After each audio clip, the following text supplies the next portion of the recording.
Hey guys, this is Julian of Julian Gray Media, and today we're covering a topic that I've been meaning to get to for a while now. I know a lot of people have requested it, and it's been something that's been on my plate for a while. I just haven't had the time to do it. Today we're doing an absolute basics of music production, and I'm going over the basics of song arrangement and layout. These are universal across most genres, and you're going to see that in a minute here once we start diving into it. And first of all, let's just hop right in. In today's video, you're going to learn how the song structure works, how it can achieve a musical style, or it can achieve emotion via a certain layout. And it also teach you what layouts you want to choose or want to avoid if you want to, do something a little bit different with your music. So, customarily, since the late 80s or even before that, we've been following a similar layout. It's called the ABABCB layout, that being verse as A and chorus as B and bridge as C. I've laid this out in Ableton here with just blank MIDI clips. These aren't to scale, so I wouldn't use these if you're planning on writing a tune, but this is just to illustrate the point a little bit. Customarily, you have a first verse, and this you can mirror this onto any song you listen to from now on. When you're listening to something on the radio or pop music, go back and try to think of it in this way, and you'll see very clearly that most tracks on the radio follow a similar pattern. So you start with a verse, you go from that verse into a chorus, you go from that chorus into a second verse, you go to a second chorus, then you dive right into a little bit different kind of sound as a bridge, then you dive back into that chorus for the final chorus. A little bit deeper into that, I've kind of broken it down even further. You can subdivide the previous aforementioned layout a little bit more here. If we go into it, we can see that verse 1 can be divided into an intro. It's usually either 8 or 16 bars of just music. There's that intro first, and this is customary through all genres: rock, pop, even some EDM follows this. And you have about 16 bars or 8 bars of just music. Then you introduce the vocal for the first verse. You go from that first verse into a pre-chorus, which is something that is similar to a chorus, but not exactly a chorus. It's something that comes before every chorus in the song, but it's not the chorus itself. You can tell because it's lacking of energy, and it's kind of building up energy for that chorus. You go from that pre-chorus into the chorus, then you break it down into a second verse. You go from that second verse into a pre-chorus, and then you go to a second chorus. Then you go into a bridge. Like I said, it's a little bit altered version of the chorus or verse. It's a little bit different. It's kind of a different part of the song. You go from that bridge into an altered chorus. This is customary. Some singers take it up an octave or do something cool with the vocals. It's the same chorus, but it's kind of like a lot more energy, and it's just altered a little bit from the original. And then you go from that chorus back down into the main chorus that you started with. Just to clarify, if you don't know the difference between a chorus, verse, or a bridge, a verse is something that is customarily softer. It has the bulk of the vocals in it, the song, if you will. The chorus is something that is repeated throughout the entire song. I can't think of a good example of this, but something that is it's like a very energetic section of the song, and it's catchy, and you hear it throughout the entire song multiple times. Verses are customarily not repeated throughout the song, but they can be at times.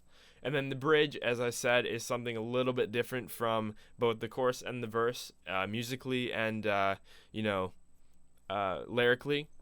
The bridge customarily has some sort of either key change or melody change, and you can notice this in almost most pop songs. They have very interesting bridges that are different or set aside from the chorus and verse.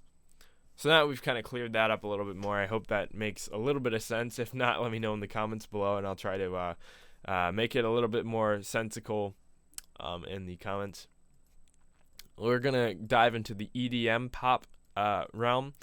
Pop music follows this pattern, as you can see here: intro, verse 1, pre-chorus, chorus, verse 2, pre-chorus, chorus, bridge, chorus, altered, and then a chorus.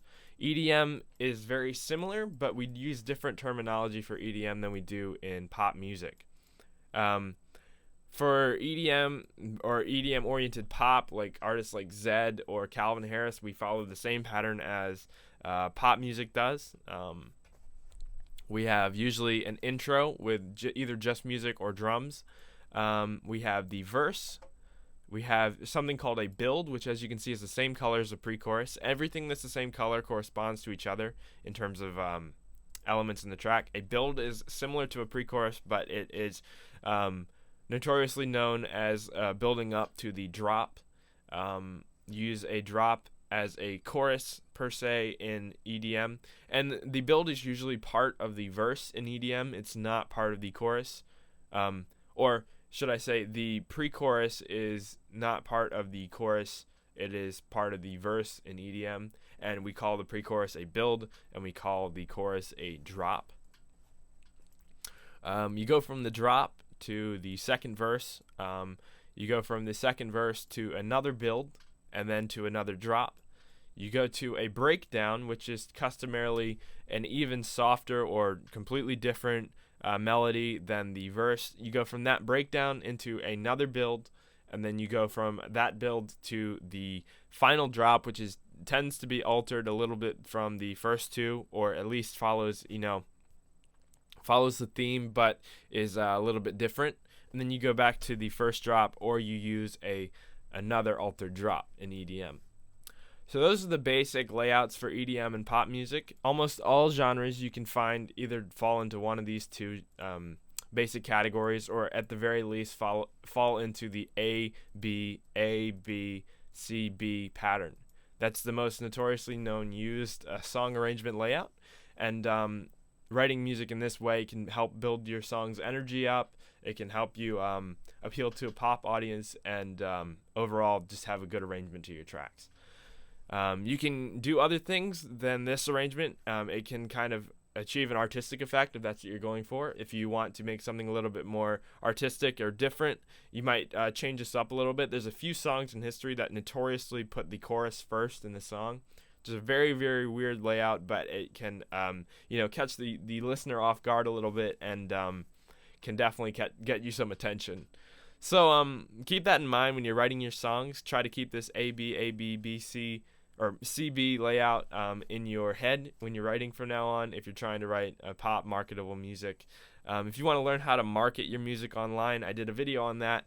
It's kind of related to this, but if you enjoyed the video, give it a like. If you didn't, give it a dislike, and let me know why in the comments below. If you have any thoughts on the arrangement yourself, or if you want to make any notes or leave any questions for me, leave them in the comments below. You can also leave ideas for future videos. I'm always looking for new ideas. As I said in the beginning of this video, this is inspired by a comment, so please leave your comments of future videos you want to see in the comments below. Make sure to subscribe to the channel. I make a video every Wednesday and Friday, and I do it without a doubt, and I will put up a video regardless if it's a